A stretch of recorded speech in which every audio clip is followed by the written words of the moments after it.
Muslim, ini dia jawaban trivia kuis seputar Islam. Jin yang Allah ciptakan pertama kali bernama Sumia, yang sekaligus menjadi nenek moyang iblis.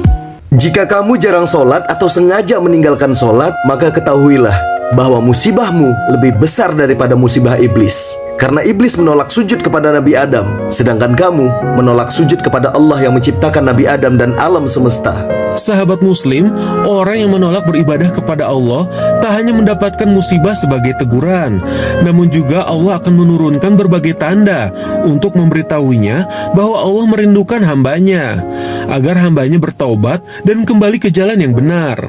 Namun jika teguran pertama Allah berupa musibah tidak digubris hambanya dan malah tetap bermaksiat, maka jangan heran jika Allah meningkatkan level ujian hambanya ke tingkat istidraj.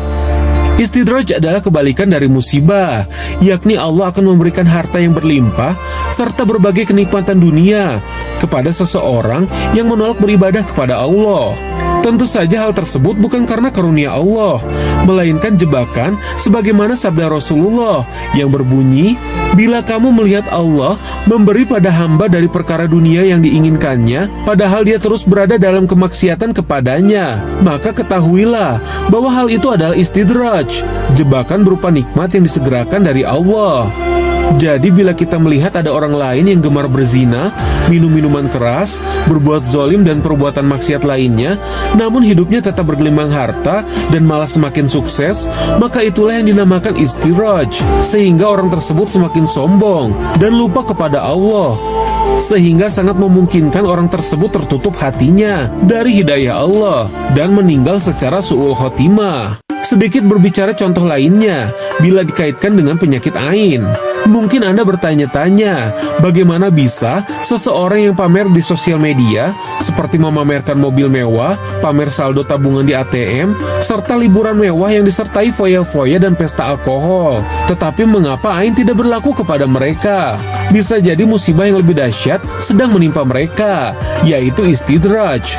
Menurut sebagian besar ulama, ain dapat diobati, seperti lewat ruqyah dan menghapus foto-foto atau hal-hal penyebab ain tersebut.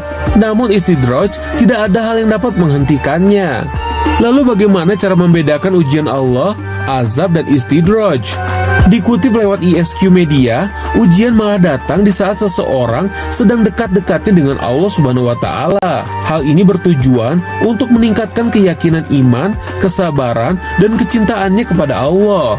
Analoginya, jika Anda menginginkan sebuah berlian, pastinya Anda akan menempa batu berlian tersebut agar menjadi batu berlian yang kuat dan bersinar. Itu pula lah yang Allah kehendaki dari kita sebagai hambanya. Semisal ujian yang ditimpakan kepada Nabi Ayub alaihissalam berupa kemiskinan, penyakit kulit mengerikan, hingga meninggalnya anak-anak beliau. Sedangkan azab ialah bencana atau masalah yang datang tatkala kita sering melakukan dosa dan meninggalkan perintah Allah. Hal ini merupakan teguran dan hukuman agar hambanya kembali taat kepada perintah Allah. Sama halnya seperti orang tua yang menghukum anaknya. Hal tersebut bukan karena membenci sang anak, melainkan ingin anaknya menjadi lebih baik. Itulah wujud kasih sayang Allah. Untuk lebih jelasnya mengenai istidraj, mari kita simak pemaparan berikut ini. Al-Quran mengatakan, wa in ta'uddu ni'matallahi la tuhsuha. Sahabat Muslim, banyak banget nikmat yang Allah berikan kepada kita yang kalau kita hitung itu nggak bakal bisa kehitung. Nikmat Allah ini ada dua.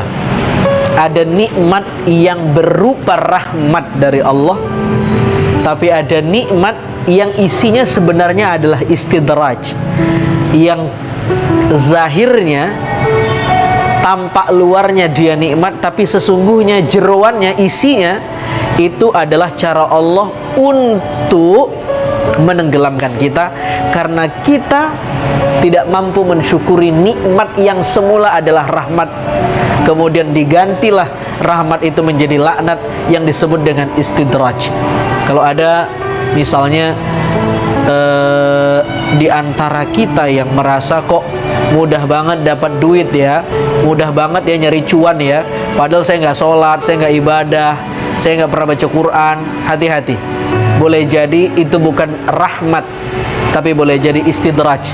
Begitu kata Syekh Ibnu Athaillah As-Sakandari dalam bait Hikmah Al-Hikamnya. Pertanyaannya, kenapa Allah menggunakan cara itu?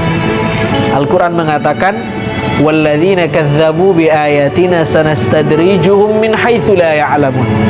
Orang-orang yang mendustakan ayat-ayat Tuhan, dalam dua tanda petik, dia mendustakan tanda-tanda kebesaran Allah. Sudah dikasih teguran. Teguran itu kan ayat, tanda-tanda Allah hadir untuk menegurnya misalnya. Tapi dia kadzabu bi ayatina, dia dustain, dia cuekin, tetap terus bermaksiat.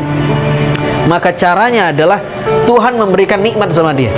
Yang kelihatannya itu nikmat, tapi sebenarnya itu istidraj. Sanastadrijuhum min haitsu la ya'lamun. Untuk apa Allah berikan itu? Agar orang ini dihancurkan, nauzubillah min dzalik, dihancurkan dengan cara nikmat yang orang ini nggak sadar, dikasih nikmat, ternyata hakikatnya sedang ingin dimusnahkan oleh Allah Subhanahu wa ta'ala. Bersyukurlah kita misalnya mendapat ujian, yang ujian itu bisa membuat kita kembali kepada Allah.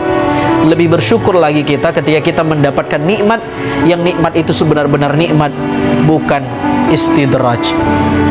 Mudah-mudahan bermanfaat dan kita diampuni oleh Allah Subhanahu wa taala. Wassalamualaikum warahmatullahi wabarakatuh.